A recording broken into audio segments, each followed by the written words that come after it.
Почта и ее доставка остается одним из самых главных вопросов в городе Алекминске и в районе. Максим Копылов о доставке почты в один из отдаленных наслегов района. Доставка почты – один из наиболее острых вопросов в Алекминском районе. Особо остро он стоит в отдаленных наслегах, куда почта доставляется из города Алекминск. Сегодня наш репортаж затронется на Ихтатский куст.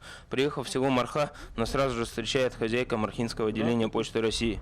Идет разгрузка. Мы тут же спросили, как идут дела с доставкой почты. Почта всегда всю жизнь была плохая.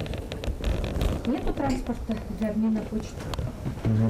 А вот сейчас как в распутицу будет? А как распутиться? Работается, по-моему, по всему Алекминскому району такая трасса. Что нет же, потому что на берегу стоят деревни. И май месяц с середины, как на распутицу, все мы до июня месяца, пока не пойдет Ярославский. В соседнем селе Санаихтат точно такая же картина. Приехав, сразу же идем в отделение почты, где нас встречает Кузакова Светлана Рудольфовна. Плохо. Нашей почтовой машины нету. Не возят почту нам, возит нам администрация. Как едут в Алекминск, возят нашу почту и нам привозят. Такая доставка у нас. Летом-то как-то было лучше, ага. Каждый ярославский привозит почту.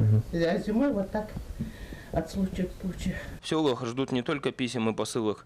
Несмотря на трудность доставки, жители не отказываются и от подписных изданий. Ну так-то мы пока ни одного подписчика не потеряли. У нас даже 2 подписчика прибавилось. А так-то, уменьшилась подписка. Если была бы хорошая доставка, и подписка была бы хорошая. А в основном что выписывают, какие газеты? В основном-то как 1000 советов, аргументы, факты, Якутск вечерний, Якутию, Алекма.